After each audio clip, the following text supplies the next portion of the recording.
हनुमान जी ने उस शिवलिंग की स्थापना कर दी, परंतु आनंद रामायण की सार कांड में इस कथा में थोड़ी भिन्नता है। उनके अनुसार सेतु बंद के समय भगवान श्री राम ने हनुमान जी से काशी जाकर शिवलिंग लाने को कहा था। कोई कहता है कैलाश से लाए, कोई कहता है काशी से लाए, और काशी से उन्होंने भगवान शिव से 2 शिवलिंग मांग कर लाए, ऐसा भी कहते हैं। अब कंफ्यूजन होगा कि ऐसा क्यों है।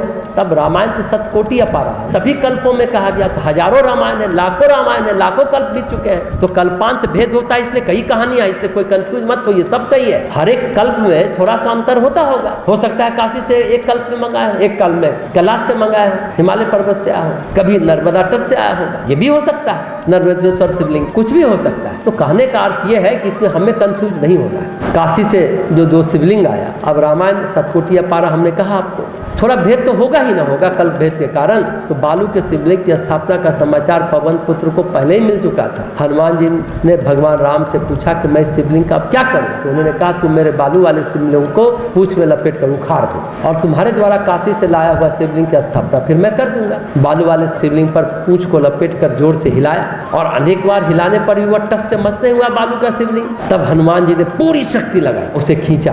अब भगवान श्री राम के स्पर्श से वह बालू वाला शिवलिंग तो वज्रतुल हो गया, और इस क्रम में हनुमान जी की पूंछ टूट गई और पृथ्वी पर मुंह के बल गिरकर मूर्छित हो गए। अब यह दृश्य देखकर समस्त बानर समुदाय भालू हंस पड़े।